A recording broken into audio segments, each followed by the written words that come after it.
चलो ध्यान दो। तो बात करेंगे सरफेस टेंशन की। Effect of surface tension, the liquids assume the shape of the container. Liquid को शेप कौन सा मिलता है? कंटेनर का। But mercury is a liquid, पता होगा आपको, है ना? Mercury is the metal, but in the which form? Liquid. Small drops of mercury from a spherical bed instead of spreading surface. अगर मर्क्यूरी आपसे नीचे गिर जाए तो वो स्प्रेड नहीं होगा, छोटे छोटे छोटे छोटे बॉल बना देगा, sphere sphere sphere sphere sphere. देखा होगा आपने, है या ना? है ना? थर्मोमीटर तोड़ा नहीं कभी क्या? वो भी बट कौन सा वाला?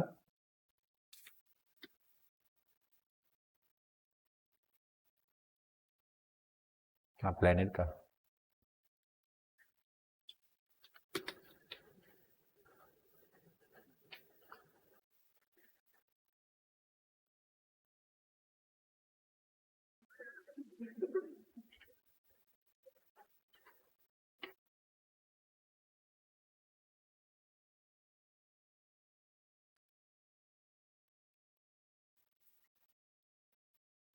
ऐसा बन जाता है। आया समझ में? जैसे वो गिरेगा तुरंत ऐसे छोटे छोटे छोटे ड्रॉप्स बन जाएगा। बात समझ में आया? स्प्रेड नहीं होगा। So this is the thing, particles on the soil, particles of the soil at bottom of river remain separated but they stick together when they taken out, है ना? सिंपल सा है। आपके हाथ में अगर आप रिवर जो फ्लो कर रहे हैं, दो हाथ से मड निकालने का ट्राई करोगे तो इनसाइड द वाटर आपको खुले खुले लगेंगे। जैसे आप ऊपर ले आओगे स्टिक हो जाएंगे, जैसे पानी गिर जाएगा, है ना? A liquid rise in a thin capillary as soon as capillary touches the surface of capillaries, मतलब एक छोटी सी पतली सी विटनेस वाला डायमीटर वाला पाइप। ओके। और अगर उसमें आप पानी जैसे वो टच करते हैं ना, तो पानी ऊपर भी जा सकता है। जैसे आपको पता है ना, वो बकनरी बोलते हैं हम जिसको, लोअर सरफेस से भी हायर सरफेस पे पानी अपने आप जाता है। किया है कि नहीं है? एक बार खींचने का होता है या फिर वो फिल अप करके रखते हैं, फिर जैसे वो सरफेस को टच करेगा वो पानी दूसरी साइड आउट होना स्टार्ट हो जाएगा, है ना? तो जैसे वो कैपिलरीज टच करेगा, कैपिलरीज के अंदर अपने आप पानी अपवर्ड मूव होगा। बोलो अपवर्ड, है ना? अपवर्ड तो अपने आप मूव नहीं हो सकता, पता है आपको, ग्रेविटेशन की वजह से नीचे आएगा। बट फिर ये कैपिलरी में कैसे गया? So all this phenomenons are caused due to the characteristics property of the liquid that is called, इसके पीछे सरफेस टेंशन रिस्पॉन्सिबल है। कौन सा टेंशन? ओके।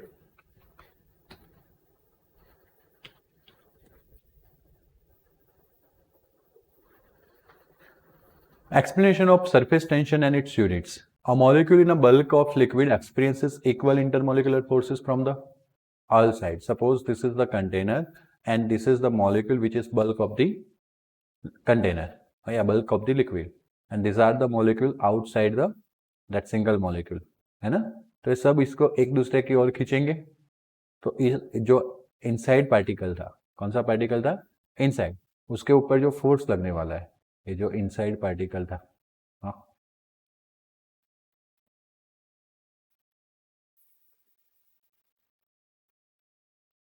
ये जो इनसाइड पार्टिकल था, ओके, उसके ऊपर जो फोर्स लगने वाला है वो ईच एंड एवरी डायरेक्शन में लगेगा। ऐसे ईच एंड एवरी डायरेक्शन में लगेगा, दैट्स व्हाई टोटल फोर्स क्या हो जाएगा? जीरो। क्या हो जाएगा? तो the molecules in a bulk experience equal intermolecular forces from, and the molecule therefore does not experience any net force, मतलब total force is zero.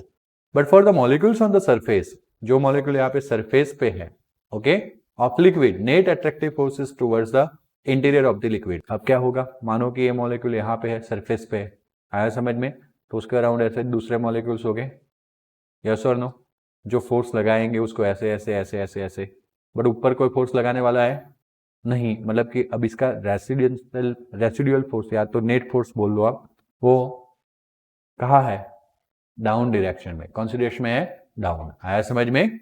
And due to that molecules below it, वो down direction में इसलिए लग रहा है क्योंकि वो कौन सी, ये जो नए मॉलिक्यूल्स है वो कहाँ है? बिलो डायरेक्शन में। Since there are no molecules above it, क्योंकि ऊपर उसको बैलेंस करने वाला कोई मॉलिक्यूल नहीं है। तो इस तरह से दो टाइप की कैटेगरी मिली आपको मॉलिक्यूल्स की बल्क में, एक इन बिटवीन और एक सरफेस पे। सिर्फ सरफेस वाले मॉलिक्यूल्स ऐसे, अगर सरफेस से नीचे कोई मॉलिक्यूल्स होता तो उसके अराउंड वापस चक्कर हो जाता, बाकी सारे मॉलिक्यूल्स अरेंज हो जाते। तो ये जो सरफेस से थोड़ा भी नीचे कोई मॉलिक्यूल्स होता तो वो मॉलिक्यूल्स बल्क में ही गिना जाएगा। किस में गिना जाएगा? तो अब सरफेस के ऊपर जो मॉलिक्यूल्स है वो ही सिर्फ अलग है, सेपरेट है, या उनका एनवायरनमेंट डिफरेंट है, बाकी सब किस में कंसिडर किए जाएंगे? बल्क में, जो सरफेस के ऊपर ओपन है। Got it? चलो, तो जैसे मैंने आपको बताने का ट्राई किया वो चीज यहाँ पे भी है। देखो, बल्क में जो मॉलिक्यूल है ईच एंड एवरी डायरेक्शन में क्या लगेगा? अट्रैक्शन, और यहाँ पे जो है वो डाउनवर्ड डायरेक्शन में लगेगा। आया समझ में? हाँ या ना? अब यहाँ पे जो है ना बेटा मॉलिक्यूल्स, आपने फिजिक्स में पढ़ा होगा, कांटेक्ट है तो रिएक्शन फोर्स, तो इनको ये जो डाउनवर्ड फोर्स है कम लगेगा। क्यों? क्योंकि इनका सरफेस के साथ कौन सा फोर्स है? Contact force. और बीच में जो पार्टिकल है उसमें कोई ज्यादा कोई कांटेक्ट फोर्स नहीं है, इसलिए आप जब भी ड्राइंग करते हैं तब आप ऐसे सरफेस बनाते हैं लिक्विड बताने के लिए। रियल में ऐसा ही होता है, बट ऐसा क्यों होता है? बिकॉज यहाँ पे फोर्स ज्यादा है, सॉरी फोर्स कम है, और जैसे जैसे आगे जाओगे मिडल में डाउनवर्ड फोर्स सबसे ज्यादा। क्लियर हुआ? The molecules on the surface of liquid net attractive force is towards the interior of the liquid and it is nothing but what? Surface tension. Surface के सारे molecules जो है वो downward direction में खींचे रहेंगे। Yes or no? तो उसको हम क्या बोलने वाले? Surface tension. क्या बोलने वाले? Surface tension. Okay?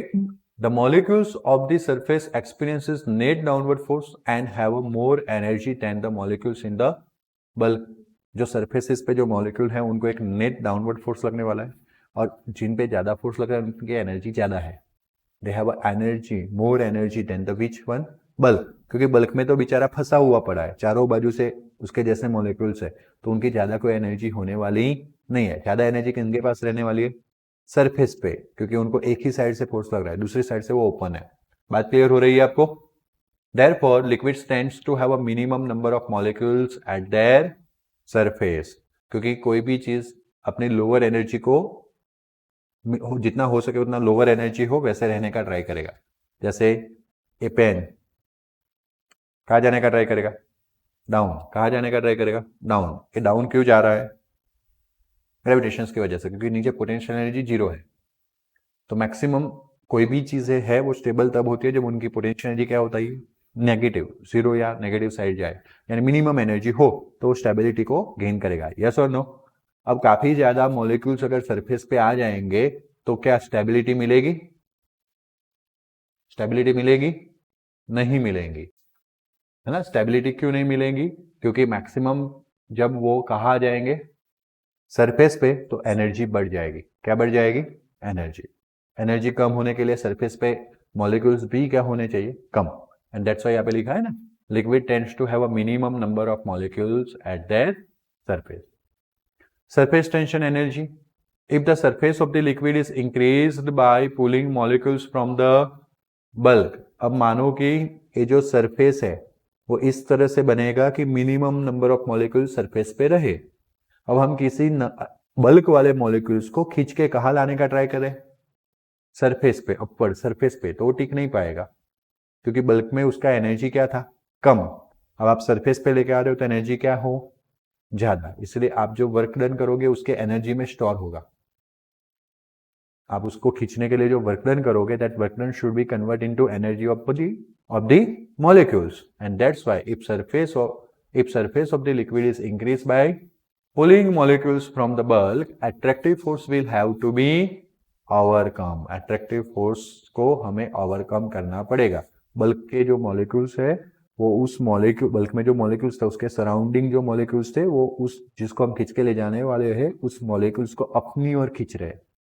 That is attraction ना। तो हमें वो अट्रैक्शन के खिलाफ जाके, अगेंस्ट जाके वो मॉलिक्यूल को कहाँ लाना पड़ेगा?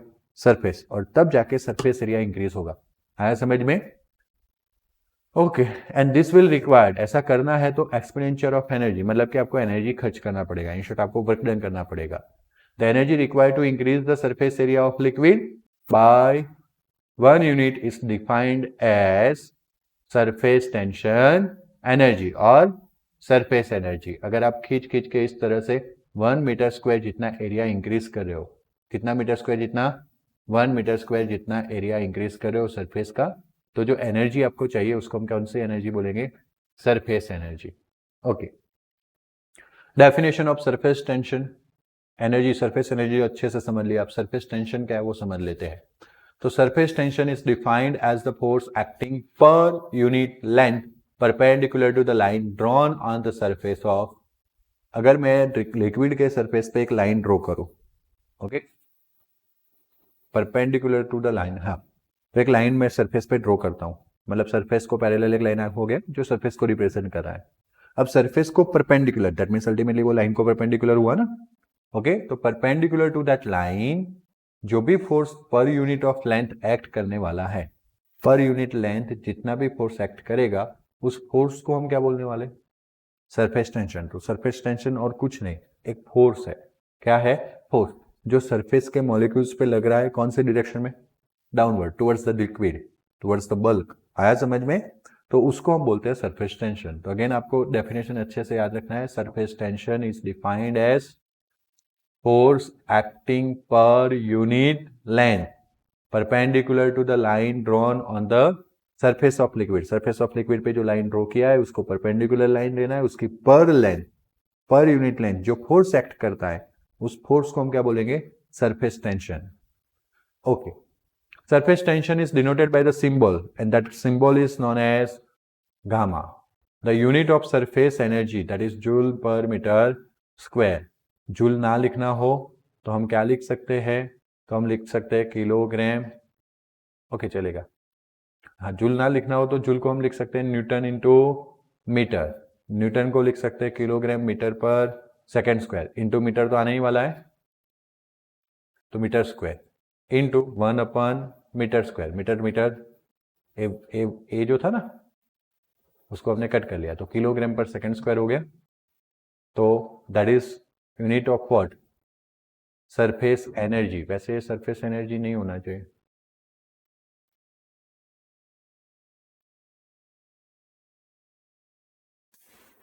सरफेस एनर्जी का यूनिट तो जूल ही होता है। क्या होता है? जूल, क्योंकि एनर्जी एनर्जी होता है। Got it? But a surface tension होना चाहिए।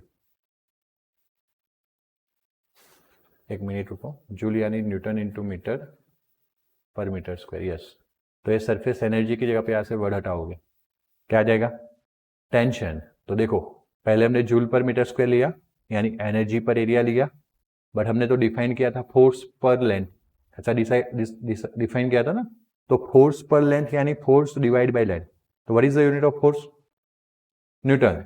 What is the unit of length? Metre. तो newton per metre is the main unit जो डेफिनेशन से मिला था मैं, ओके। यही न्यूटन पर मीटर देखो किस में कन्वर्ट हो रहा है? हाँ, कैसे? ये न्यूटन पर मीटर होता तो मैंने मीटर स्क्वायर लिखा तो ऊपर मुझे मीटर में मल्टीप्लाई करना पड़ेगा, न्यूटन इंटू मीटर क्या बन गया? जूल। तो जूल पर मीटर स्क्वायर हुआ, आया ना। और जूल पर मीटर स्क्वायर में मैंने जूल का न्यूटन मीटर लिख के न्यूटन को किलोग्राम मीटर पर सेकंड स्क्वायर लिखा, और एक मीटर था बराबर, और किसका? न्यूटन का, और एक मीटर ए था तो मीटर स्क्वायर हो गया, आया ना। एक किसके लिए हुआ? जूल। जूल का यूनिट है किलोग्राम मीटर स्क्वायर पर सेकंड स्क्वायर, और ये ऑलरेडी मीटर रेस टू -2 है तो 1/मीटर स्क्वायर। तो दूसरा कौन सा यूनिट मिला? किलोग्राम पर सेकंड स्क्वायर। बट इन्होंने इसको क्या बोला? डायमेंशन। बट इस यूनिट से डायमेंशंस मिलेंगे। किलोग्राम का what? m1 l0 t0 t-2, ये इस यूनिट से डायमेंशंस मिलेंगे। बाकी हम पढ़ रहे हैं केमिस्ट्री, इसलिए डायमेंशंस की जरूरत नहीं है। The shape of surface of lowest energy state of liquid, its example and factor. The lowest energy state of liquid will be when surface area is what? मैंने बताया आपको, कोई भी चीज मिनिमम एनर्जी पे रहने का या स्टेबल होने का ट्राई करती है। तो अगर मॉलिक्यूल सरफेस पे ज्यादा हो गए तो सरफेस पे एनर्जी क्या हो जाएगा? बढ़ जाएगा, इंक्रीज होगा। इसीलिए मॉलिक्यूल्स हो सके उतने सरफेस पे क्या रहेंगे? कम। और अगर मॉलिक्यूल सरफेस पे कम रहेंगे तो सरफेस एरिया अल्टीमेटली हो सके उतना कैसा रहेगा? कम, है ना। इसलिए कोई भी लिक्विड को जब वेसल्स में हम प्योर करेंगे तो उसका सरफेस एरिया मिनिमम होना चाहिए। क्या होना चाहिए? Minimum. If the surface area of liquid is spherical shape, then if the surface of the liquid is spherical shape, then the surface area become lowest, and so maximum stable state is obtained in a mercury case. Mercury में surface tension ज्यादा था। हाँ, अब liquid to liquid surface tension value vary कर सकता है। तो mercury में सरफेस टेंशन ज्यादा था, इसलिए जब उसको हमने छोड़ दिया सरफेस पे तो उसने अपने आप क्या बना लिया, स्पीयर। क्या बना लिया, स्पीयर, क्योंकि स्पीयर में सरफेस एरिया कम रहता है। आया समझ में, आया ना? Okay. Mercury is form spherical drops but it is not form dots. Okay, drops बनाएगा बट डॉट्स नहीं बनाएगा।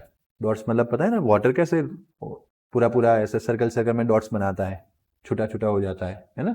कोई भी लिक्विड चाहे गिर जाती है तो कैसे फैल जाती है, तो बड़े बड़े सरफेस एरिया को वो गेन करती है या ना?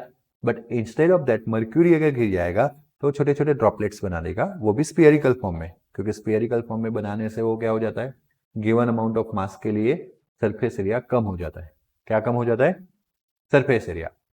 Okay, fire polishing of glass. This is the reason that sharp glass edges are heated for making the smooth. Glass को अगर मेटल होती है ना, मेटल, तो मेटल को घिस के उसका कर्वेचर बनाया जा सकता है, स्मूथ बनाया जा सकता है। वुड होता है ना, वुड, उसको घिस घिस के वो स्मूथ बनाते हैं, हाँ या ना?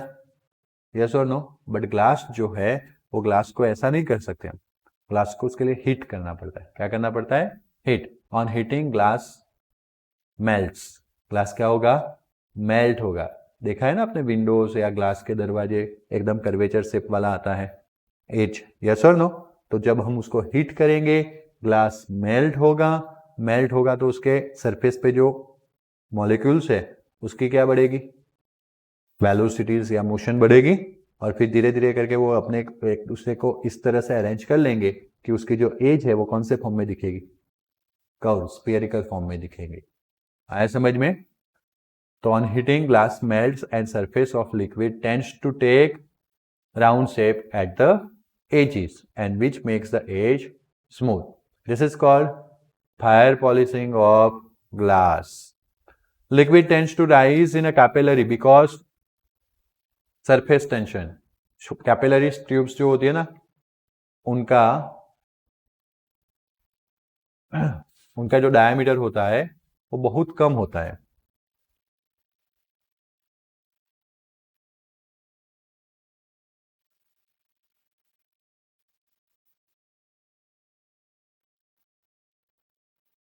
देखा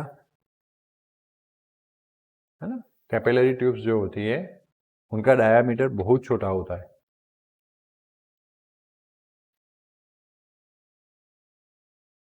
दिख रहा है, दिस इज कैपिलरी ट्यूब। कहाँ देखा है, रेफ्रिजरेटर के पीछे, एसी में भी होता है, देखो, है कि नहीं?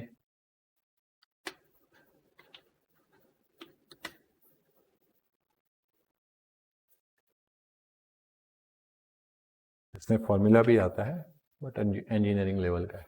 ऐसे देखो, वाटर के अंदर क्या रखा, कैपिलरी ट्यूब रखा, है या ना?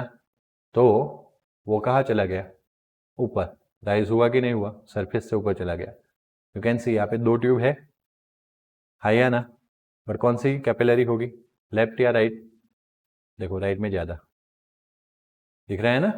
तो this is the thing, capillary में वाटर कहाँ जाता है, अप साइड, राइज जाता है। क्यों? और capillary tubes, every tubes is not capillary, जिसमें डायमीटर क्या हो, छोटा, वो अच्छे से कैपिलरी एक्शन शो करेगा। That's why they are considered as a which tube, capillary tube. Liquid wet the things but they spread across their surface as a, किसी भी चीज को लिक्विड क्या कर सकता है, वेट कर सकता है, लेकिन उसी सरफेस पे वो एज अ थिन फिल्म फैल जाएगा।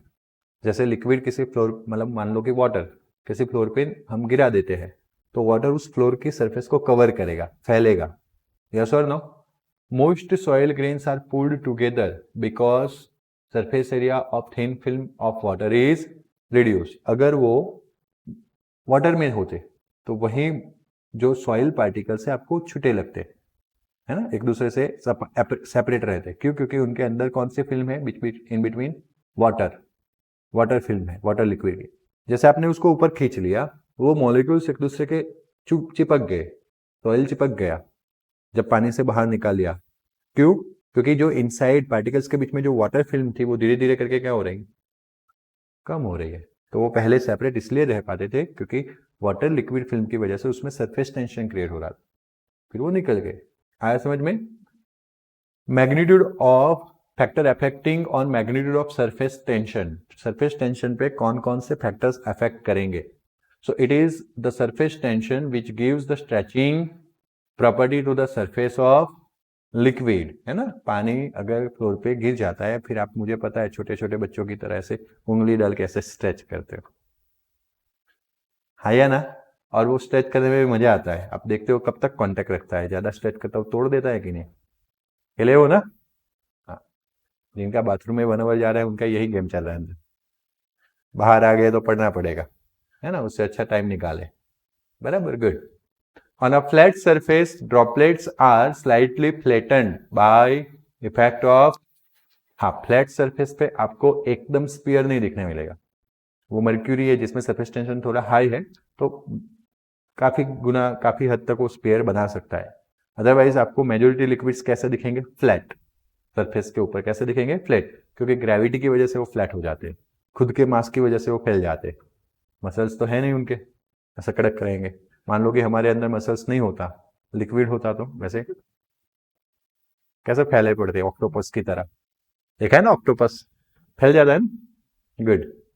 सो on a flat surface droplets are slightly flattened by the effect of gravity, but in the gravity free environment drops are perfectly, हाँ, in a gravity free environment, अगर, मतलब कहने का मतलब ऐसा है कि आप एनवायरमेंट को इवैक्यूएट कर दो, वैक्यूम कर दो, तो हमें क्या दिखेंगे, वो स्फीयर्स।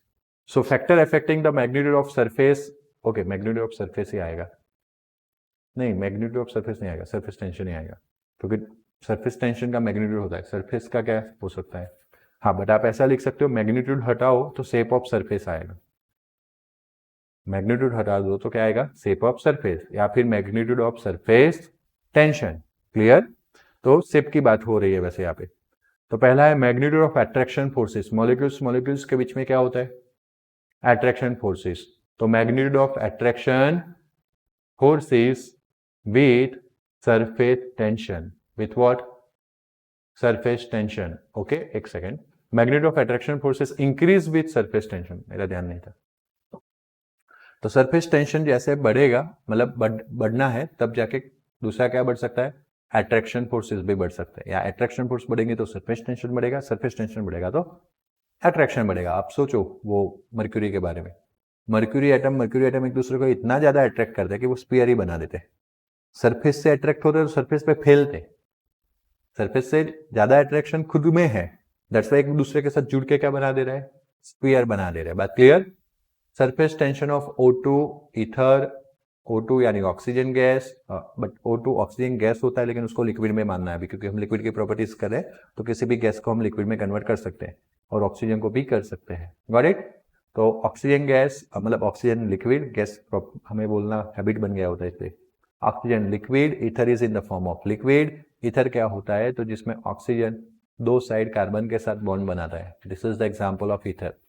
ऑर्गेनिक कंपाउंड है, बीच में क्या आना चाहिए, ऑक्सीजन, दोनों साइड कार्बन के चेन होने चाहिए, उसको क्या बोलते हैं, ईथर। फिर इथेनॉल, अगेन वो भी लिक्विड है, CH3 CH2OH, इथेनॉल, जिसमें OH हो, अल्कोहल बोला जाता है, दो कार्बन हो, इथेन बोला जाता है, तो इथेन प्लस ऑल क्या हो गया, इथेनॉल हो गया। बात clear. Okay, ethanol and water that increases respectively. तो सरफेस टेंशन धीरे धीरे करके इसमें क्या होगा, इंक्रीज होगा। रिस्पेक्टिवली बोला है मतलब कि ऑक्सीजन लिक्विड से किस में ज्यादा है, ईथर से किस में ज्यादा है, ये इसीलिए बिकॉज इथेनॉल में अट्रैक्शन फोर्स ज्यादा है, हाइड्रोजन बॉन्ड इज दैट, पढ़े है ना हाइड्रोजन बॉन्ड के बारे में। इसमें डाइपोल फोर्स है मॉलिक्यूल्स के बीच में, आया समझ में। और O2 मॉलिक्यूल्स में गैस, एक्चुअली गैस को लिक्विड बनाएंगे तो इंट्रैक्शन फोर्स इतना ज्यादा रहेगा, तो सरफेस टेंशन भी ज्यादा रहेगा नहीं, क्योंकि ऑक्सीजन गैस था ना। बट अभी लिक्विड की प्रॉपर्टी बात करें तो लिक्विड बना के सोचे, तो जिस गैस को लिक्विड बनाना पड़ा उनके एटम्स के बीच में जगह, मतलब कि अट्रैक्शन कहाँ से होगा, तो सबसे कम अट्रैक्शन किसमें था, O2 में, ऑक्सीजन में। ओके, ईथर में क्या हुआ, डाइपोल इंट्रैक्शन, और इथेनॉल में हाइड्रोजन बॉन्डिंग। तो सबसे ज्यादा स्ट्रॉन्ग बॉन्डिंग तो कौन सा है, हाइड्रोजन हुआ। कौन सा हुआ, हाइड्रोजन, एंड दैट्स वाई उसका सरफेस टेंशन ज्यादा। आया समझ में।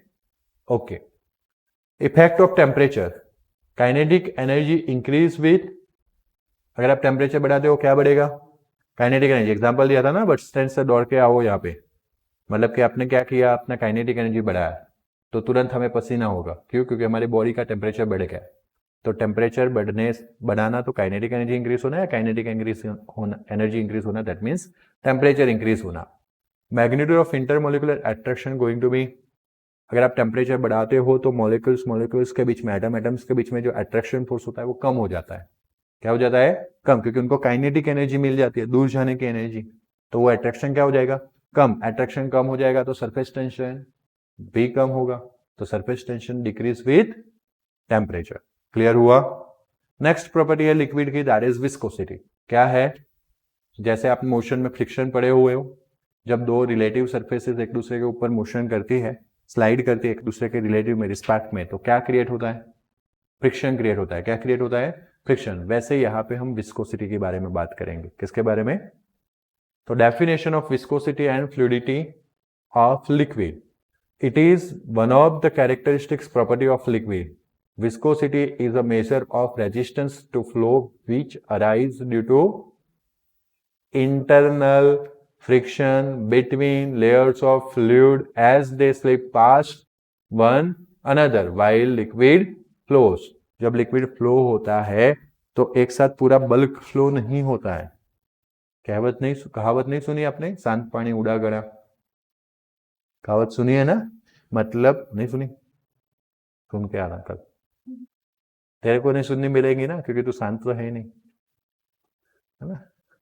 तो रियलिटी भी है वो, आपको पता है, जब रिवर फ्लो कर रही होती है तो अपर का लेयर फ्लो होता है, डाउन लेयर स्टेडी है, और डाउन लेयर स्टेडी नहीं रहेगा तो जस्ट सोच के देखो, डाउन लेयर में जो बायोडाइवर्सिटी है उसका क्या होगा। मछली बेचारी कहाँ तैरेगी, तैरेगी तो कहाँ, हर बार रिवर उसको ऐसे लेके जाएगी और वो ऐसे आएगी, ऐसा होगा।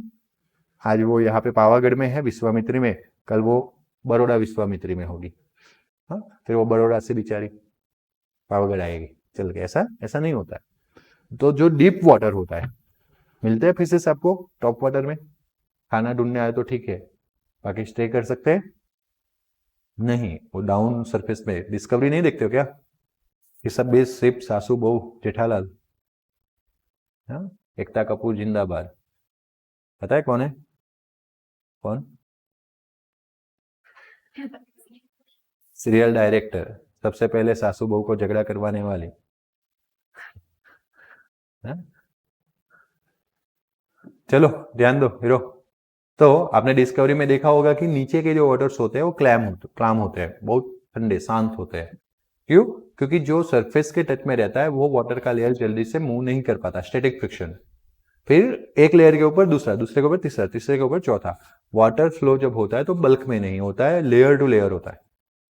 इसीलिए लेयर टू लेयर, इसीलिए जो पहला लेयर सरफेस को टच में है उसको सबसे ज्यादा फ्रिक्शन फोर्स लगेगा, दैट इज स्टैटिक फ्रिक्शन, जो हमने फिजिक्स में पढ़ा हुआ है। इसलिए वो तो शांत रहेगा। अब वो नहीं हिल रहा है तो उसके ऊपर कोई लेयर अगर हिलने का ट्राई करेगा तो थोड़ा ही उसको मोशन करने देगा, बाकी उसको भी वो पकड़ के रखेगा। फिर उसके ऊपर का और पकड़, और थोड़ा हिलने दे सकते हैं लेकिन पकड़ के रखेगा। वैसे जैसे जैसे नीचे से ऊपर आते हैं वैसे वैसे पकड़ छोटी होती जाती है, कम होती जाती है। इसलिए सबसे नीचे वेलोसिटी 0, सबसे ऊपर आओ तो मैक्सिमम वेलोसिटी। आया समझ में। ऐसे वाटर के फ्लोइंग वाटर के अंदर लेयर के बीच में जो रेजिस्टेंस क्रिएट होता है मोशन के लिए, उसको हम क्या बोलते हैं, विस्कोसिटी। क्या बोलते हैं, हाँ, strong intermolecular forces between, okay, यहाँ पे कोई बात कर लेते हैं। Viscosity is the measure of resistance to flow which arise due to, बोल दिया था मैंने, internal friction between layers of fluid as they slip past one another while liquid flow. एक दूसरे के ऊपर जब क्या करने वाले, रिलेटिव मोशन करने वाले, तब जो रेजिस्टेंस लगता है that is viscosity. Strong intermolecular forces between molecules hold them together. एक लेयर में वाटर मॉलिक्यूल, दूसरे लेयर में वाटर मॉलिक्यूल, मॉलिक्यूल्स के बीच में attraction force, strong attraction force, तो एक लेयर दूसरे लेयर पे जल्दी मूव कर पाएगा नहीं। Okay, and that's why resist the movement of layer past one another, that means higher is the viscosity। intermolecular forces ज्यादा, viscosity ज्यादा। viscosity of liquid of layers of liquid and laminar flow. When the liquids flow over a fixed surface, liquid flow कर रहे वो भी कौन सा surface पे? The layer of molecules in the immediate contact of surface is, बताया मैंने कि जो सरफेस के कांटेक्ट में वो लेयर ऑलवेज स्टेशनरी रहेगा. कैसा रहेगा? स्टेशनरी. बताया था कि नहीं? अभी वो रिवर वाला बताया ना मैंने, शांत पानी ऊंडा गणा. जो सबसे लास्ट में लेयर होता है वो किसके कांटेक्ट में है? सरफेसेस. एंड दैट्स व्हाई वो फ्लो करेगा नहीं. Okay. The velocity of upper layer है ना, बहुत बहुत डिजाइन करके बनाया सब गवर्नमेंट ने कहा, गॉड ने. ओके.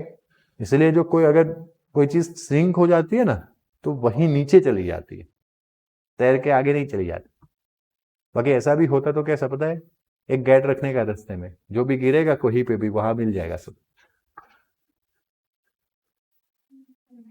अभी ये हमारे यहाँ वो नर्मदा कैनाल पास होती है तो आप आए दिन सुनते रहते हो कि लोग सुसाइड करते हैं, फिर पूरी नहर छानबीन करनी पड़ती है कि नहीं? क्योंकि वो नहीं पता, आप मुझे डांटोगे इसमें कि सर पूरी क्यों छाननी पड़ी? वो इसलिए नहीं पता कि कहाँ से जंप लगा है. इतना पता है कि जंप लग गया है ना. बट ज्यादा से ज्यादा थोड़ा फ्लो हो सकता है क्योंकि ये नहर है, कैनाल है, तो उसमें उतना ज्यादा डिपनेस नहीं होगा, तो शायद नीचे का लेयर भी थोड़ा थोड़ा तो फ्लो करेगा. लेकिन रिवर्स और बड़े बड़े सी के बारे में सोचो, वैसे सी भी फ्लो तो होने वाले नहीं, बट रिवर के बारे में सोचो जो डीप रिवर्स होती है, तो उसमें जो बॉटम पोर्शन होते हैं जो ग्राउंड के कांटेक्ट में होते हैं वो ऑलमोस्ट स्टेशनरी होते हैं. कैसे होते हैं? Stationary. The layer of molecules in a immediate contact of surface is stationary. The velocity of upper layer going to be increase. मैंने बोला नीचे 0, 0 से maximum upper layer पर. The distance of layer from the fixed layer. Okay. The velocity of upper layer increase as distance of layer from the fixed layer.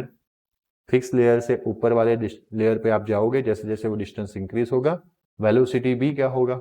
Increase होगा. क्या होगा? Increase. बात clear? हाँ या ना? ओके. लैमिनार फ्लो किसको बोलते हैं? This type of flow in a which there is a regular gradations of velocity in a passing from one layer to, that type of force is called laminar flow. नहीं, force बोल दिया मैंने, sorry. Flow is known as laminar flow.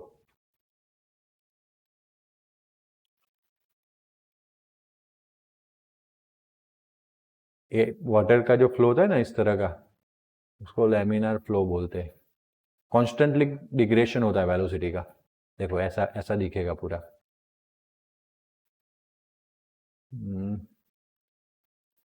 और ये जो flow है ना, ये वाला दिख रहा है, एडिस बन रहे, ऐसा दिख रहा है. धुएं के एडी नहीं होते, वो एडिस वाला, उसको टर्बुलेंट बोलते हैं.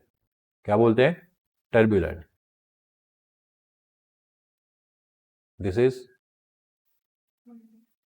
नहीं, ये टर्बुलेंट जैसा होना चाहिए, क्योंकि यहाँ तक लेमिनर बोल सकते हो. जैसे ऑब्स्टेकल्स आया, क्या क्रिएट होगा?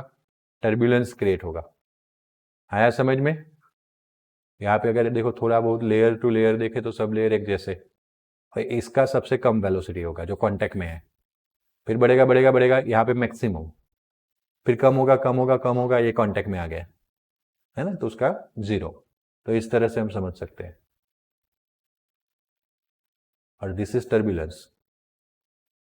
दिख रहा है एडी? ऐसा जो कहीं निकल रहा है तो टर्बुलेंस, बट ऐसा निकल रहा है तो लैमिनार, है ना? बात समझ में आया है ना? पेप्सी नहीं पीनी है. चलो, mathematical representations of viscosity. Viscosity का मैथमेटिकल फॉर्मूला बना दे भाई, है ना? अच्छे से समझना. The figure given under showing the layer above it accelerate the flow and layer below retards flow. मानो कि अगर हम किसी भी लिक्विड्स के लिए ऐसे 3 लेयर की बात करें, कितने लेयर की? तो मानो कि ये बीच वाला लेयर सबसे पहले पकड़ते हैं. ऊपर वाला लेयर सबसे फास्ट होता है ना? तो ऊपर वाला लेयर नीचे वाले लेयर को बोलता है चल हम, ये ऊपर वाले लेयर के मॉलिक्यूल और नीचे वाले लेयर के मॉलिक्यूल्स के बीच में बॉन्डिंग होती है, इंटरमोलिकुलर फोर्सेस, है या ना? तो ऊपर वाला मोशन करेगा तो इसके पीछे कौन खींचेगा? नीचे वाला. बट इसके भी नीचे एक और लेयर है, बराबर? तो इसके मॉलिक्यूल्स के बीच में भी क्या होगी? बॉन्डिंग. ये आगे जाना चाहता है लेकिन नीचे वाला उसको खींच रहा है ना भाई ना, है ना? तो ऊपर वाला उसको मोशन की डायरेक्शन में लेके जाने वाला है और नीचे वाला लेयर उसको ना बोलने वाला है. मतलब अगर हम इस लेयर के मोशन की स्टडी करें तो अपर लेयर उसको वेलोसिटी प्रोवाइड कर रहा है लेकिन डाउन लेयर उसको क्या कर रहा है, रेजिस्ट कर रहा है। आया समझ में, आया ना। अब हम इस लेयर की वेलोसिटी लेफ्ट टू राइट क्या मान ले, u, तो ऊपर वाले की डेफिनेटली u प्लस कितनी होगी, du। लेमिनार है इसलिए ये जो सेम हाइट है ना लेयर्स की, उसमें सेम वेलोसिटी चेंज होगी, तो इसमें चेंज कितना आया, तो नीचे वाले में भी चेंज होगा du, लेकिन नीचे वाला लेयर उसको रेजिस्ट कर रहा है इसलिए उसकी वेलोसिटी क्या होगी, इससे कम होगी, माइनस होगी। बात क्लियर है या ना। ओके, लेमिनार है इसलिए पर्टिकुलर dz हाइट के लिए कितना रिड्यूस हो रहा है वेलोसिटी या इंक्रीज हो रहा है, du। अगर लेमिनार नहीं होता तो ये दोनों सेम सेम नहीं मिलते। जस्ट लाइक वो नहीं uniform and non uniform motion में बोलते थे, इक्वल टाइम्स में इक्वल डिस्टेंस कवर करता है तो यूनिफॉर्म, अदरवाइज लाइकवाइज यहाँ पे इक्वल हाइट के लिए या इक्वल स्पेसिफिक डिस्टेंस के लेयर्स के लिए इक्वल अमाउंट में वेलोसिटी क्या होना चाहिए, चेंज, तो लेमिनार फ्लो। तो कौन सा फ्लो बोलेंगे, बात क्लियर हुई। If the velocity of the layer at the distance dz is changed by the value of du, then the velocity gradient is okay। whenever you heard gradient मतलब कि पर length, gradient words आप जब भी सुनते हो आपको लेंथ से डिवाइड करना है, तो वेलोसिटी चेंज क्या हुआ, du पर लेंथ, क्योंकि ग्रेडियंट है तो लेंथ कितना लिया था आपने, देखो वो सरफेस को परपेंडिकुलर वाला आ रहा है ना, वैसे विस्कोसिटी है, सरफेस टेंशन नहीं है, बट परपेंडिकुलर डायरेक्शन में लेंथ लिया हमने, that is dz। A force required to maintain a flow of layers. अब तो बीच इनमें तो क्या लग गया, रेजिस्टेंस। जैसे आपको याद हो फ्रिक्शन हो तो हमें बाहर से फोर्स लगाना ही पड़ेगा, नहीं तो फिर वो मोशन करेगा नहीं, तो ये तो लेयर्स के बीच का फ्रिक्शन है, यस और नो। तो उनके मोशन में लाने के लिए ऑलवेज हमें क्या लगाना पड़ेगा, force. This force is proportional to area of contact of layer and velocity, that's why F proportional to A, F proportional to du by dz। अगर दोनों को मिला दे हम तो A into du by dz होगा, और जब हम प्रोपोर्शनलिटी रिमूव करते हैं और क्या रखते हैं, इक्वल, तो this is the symbol eta, ETA, ईटा बोलते हैं इसको, ओके, ग्रीक सिंबल है ना, n नहीं है, ऐसे लंबा खींचना है, ईटा, दैट इज प्रोपोर्शनलिटी कांस्टेंट, जिसको विस्कोसिटी कोएफिशिएंट बोल सकते हैं और मेजरमेंट ऑफ विस्कोसिटी भी बोल सकते हैं। उसके यूनिट्स की बात करें तो F के लिए मुझे क्या लेना पड़ेगा, ओके, पहले तो एक काम करता हूँ, A के लिए 1 ले लेता हूँ, du by dz के लिए भी क्या ले लेता हूँ 1, तो F इक्वल्स टू क्या बचा, n नहीं है, ईटा, क्या बाकी बचा, ईटा, जैसे थीटा बोलते हो वैसे eta, okay. So proportionality constant eta is measurement of viscosity and constant surface area, and a unit of velocity gradient is equals to, okay, proportionality constant is nothing but what, measurement of viscosity at constant surface area and unit of velocity gradient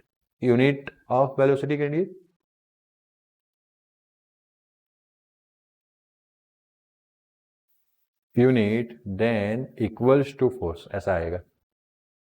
velocity gradient को हमने क्या लिया, unit लिया कि नहीं, and दूसरा क्या लिया, constant surface area, constant surface area की जगह पे आएगा यूनिट सरफेस एरिया लिया था ना हमने, तो और यहां से लिख देंगे 4।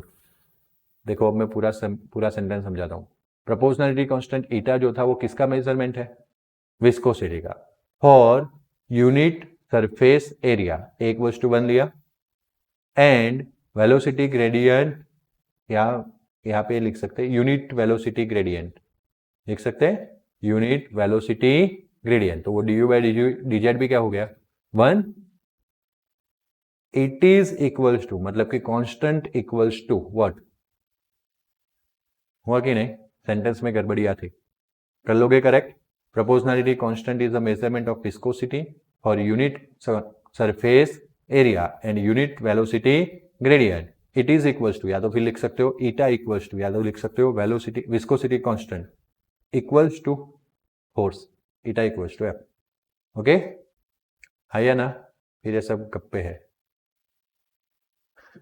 ना, अगर आप पूरा सेंटेंस पढ़ोगे तो नींद आ जाएगी, ऐसा सेंटेंस था, थोड़ा हमने अच्छे से बना दिया, फ्रेम कर दिया, okay. Intermolecular forces 1 newton second per square metre, that is newton second per square metre, and pascal per, अब ये क्या है पता है, यूनिट्स ऊपर लिखने थे, नीचे निकाल लिए, ये हेडिंग ही गलत है। ये तो हमने डेफिनेशन दिया, हाँ या ना? ओके, अब यहां से मुझे ईटा का क्या चाहिए, यूनिट क्या चाहिए, तो सिंपल एफ का यूनिट क्या है, न्यूटन। कितना है, क्या है, न्यूटन। ईटा तो ईटा ही रहेगा। ए का यूनिट क्या होता है, एरिया, बोलिए, मीटर स्क्वायर। डी यू क्या था, स्पीड। स्पीड क्या होता है, metre per second per metre. ये हाइट था ना, तो मीटर मीटर कट, ये पर सेकेंड नीचे आएगा, सेकेंड जाएगा मल्टीप्लीकेशन में, तो न्यूटन सेकेंड, और ये मीटर स्क्वायर मल्टीप्लीकेशन में कहा जाएगा, नीचे। That is unit of what, eta. तो newton second per metre square. आया समझ में, आया, न्यूटन सेकेंड आया कि नहीं आया, कहाँ से आया, क्लियर हुआ।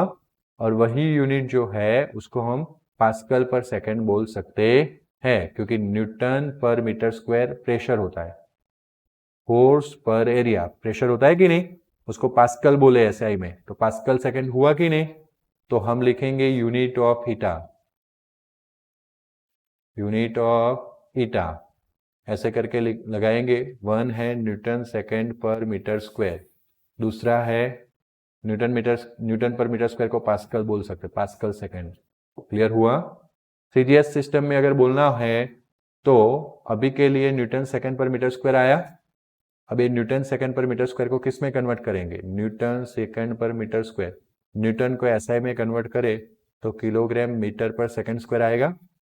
माँ सुन लो, kilogram metre per second square किसकी जगह पे आया, न्यूटन। सेकेंड का सेकेंड, मीटर स्क्वायर, एक मीटर क्या हो जाएगा, तो क्या बना किलोग्राम, अभी एक सेकेंड भी कट होगा ना, तो क्या बना किलोग्राम पर सेकेंड, बना कि नहीं।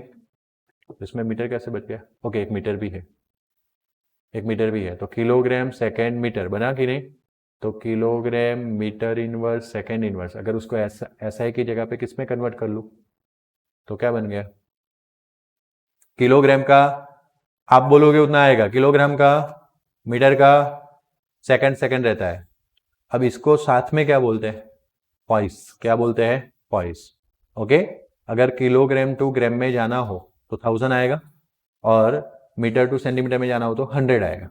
लेकिन 1000 मल्टीप्लीकेशन में, 100 डिवीजन में, क्योंकि इनवर्स है ना, तो बचा क्या 10, है या ना, तो रिलेशन 10 का बचेगा। बट अभी पॉइस छोटा यूनिट है, उसमें से बड़े यूनिट में जाएंगे तो 10⁻⁻1, या तो फिर 1 किलोग्राम, ओके ऐसा यूनिट ही ले लेता हूँ, 1 पास्कल पर सेकंड था, याद आया, नहीं पास्कल पर सेकंड नहीं, पास्कल इंटू सेकंड था, तो 1 पास्कल इंटू सेकंड जो है वो 10 पॉइस होता है। कितना पॉइस होता है, क्योंकि ये बड़ा यूनिट है एसआई में और ये छोटा यूनिट है सीजीएस में, तो 10 का 1 पावर। बट हाँ, अगर आप 1 पॉइस इक्वल्स टू कितना एसआई जानना चाहते हो तो 10 कहाँ आ जाएगा, नीचे, तो 10 का कौन सा पावर हो जाएगा, -1। बात क्लियर, ओके, सोना नहीं है, उठो, यस यस सर, ऐसे बोलने का क्या यार। चलो, फैक्टर्स अफेक्टिंग सरफेस टेंशन वाला पढ़ा था, viscosity, temperature, viscosity of liquid decrease as temperature rises, मतलब increase, because high temperature molecule have a which energy, high kinetic energy that overcome intermolecular forces, and that's why intermolecular forces reduce, viscosity decrease, viscosity क्या हो जाएगी, decrease हो जाएगी, and that's why intermolecular forces to slip the past one another between the layers। दूसरा है intermolecular forces, यहाँ पे heading लगाना था, आगे लगा दिया था। intermolecular forces keep the molecule together, strong the intermolecular forces, the molecules hold them together and resist the movement of layers past one another। Just for example, एक slant surface पे water and honey drop रखते हैं तो water जल्दी सरकेगा, और honey क्योंकि उनके particles के बीच में intermolecular force ज्यादा है, जल्दी से लेयर के मोशन को परमिट देगा नहीं, and that's why हम बोल सकते हैं कि उसकी विस्कोसिटी क्या है, ज्यादा। So viscosity of liquid depends on what? Intermolecular forces. Intermolecular forces of attraction increases viscosity of liquid। अगर force increase होता है, viscosity decrease होता है। Capacity to distributions of layer of liquid going to be, इसका मतलब कि distributions layer में वो नहीं बढ़ पाएगा अगर intermolecular forces strong है तो। दैट मीन्स कि viscosity and fluidity of liquid एक दूसरे के क्या है, इनवर्सली प्रोपोर्शनलिटी। अगर विस्कोसिटी ज़्यादा है तो जल्दी से फ्लो नहीं होगा, फैल नहीं जाएगा। In short ability to flow उसको बोलते हैं fluidity. However properly of flow of glass, क्या लिखा है,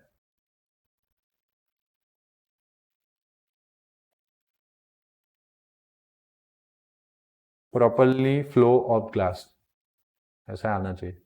properly flow of glass can be experienced by measuring thickness of window panes as well as panes of old buildings. Old buildings में जो Windows होते हैं ना, वो विंडोज की थिकनेस पे से property of flow of glass decide कर सकते हैं, ऐसा बताया। क्योंकि ग्लास भले आपको सॉलिड दिखते हैं, वो है लिक्विड्स, सुपर कूल्ड लिक्विड्स बोलते हैं उनको। ग्लास बनता कैसे है, सिलिका वगैरह को एक दूसरे के अंदर मिक्स किया जाता है, सिलिका में से बनता है, सैंड में से एक दूसरे के अंदर मिक्स किया जाता है, फिर उसका एक लिक्विड बनाया जाता है। लिक्विड को फिर धीरे करके क्या कर दिया जाता है, कूल डाउन, और वो क्या हो जाता है, ग्लास सॉलिड। आया समझ में? Critical temperature of the carbon dioxide and methane 31.1 degree Celsius minus 81.9 degree Celsius respectively. Which of the stronger intermolecular forces and why? किसका इंटरमोलिकुलर फोर्सेस ज्यादा है? तो जिसका क्रिटिकल पॉइंट ज्यादा, इंटरमोलिकुलर फोर्सेस ज्यादा। किसका ज्यादा है? 31.1 डिग्री। किसका है? कार्बन। तो intermolecular forces is more strong in the carbon dioxide. Critical temperature of the carbon dioxide is 31.1 degree Celsius which is more than the methane. Liquefaction of carbon dioxide occur easily, क्योंकि जितना ज्यादा critical temperature जल्दी से liquefaction हो जाएगा। And liquefaction जल्दी से हो रहा है मतलब कि लिक्विड जल्दी बन रहा है। लिक्विड जल्दी बन रहा है मतलब अट्रैक्शन फोर्स ज्यादा है। आया समझ में?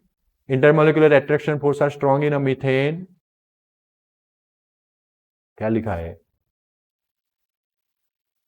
स्ट्रॉन्ग तो कार्बन डाइऑक्साइड में आता है, नीचे जाके बदल लिया है इन लोगों ने। Intermolecular attraction forces are strong in a methane and less strong in then. ये गलत है, नीचे वाला कुछ नहीं लिखेंगे।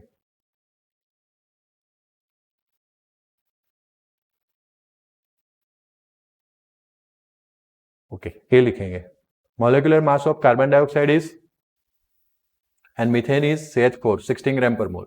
हायर मोलिकुलर मास मतलब हायर वंडरवाल्स फोर्सेस, सिखाया था आपको। So attraction force of van der Waals is more in than the CH4। बात clear? Explain the physical significance of van der Waals parameter. तो दो पैरामीटर्स थे ए एंड बी, याद आ रहा है? A related with the which forces?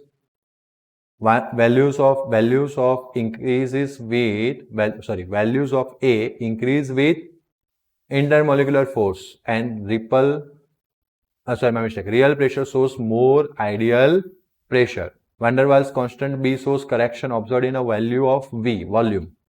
Okay, B increase with volume of molecules of मतलब volume of molecule increase होगा, उसके साथ B भी क्या होगा? Increase. and value of B shows more deviation in a volume than volume of ideal gas. B से हमें volume में डेविएशन पता चल सकता है, A से हमें प्रेशर में। ऑलरेडी आगे पढ़ा हुआ है, उसी के ऊपर का इंटेक्स क्वेश्चन था। तो इस तरह से चैप्टर में 59 क्वेश्चंस के साथ एंड अप करेंगे। Okay, see you in next lecture. Good bye, take care, thank you.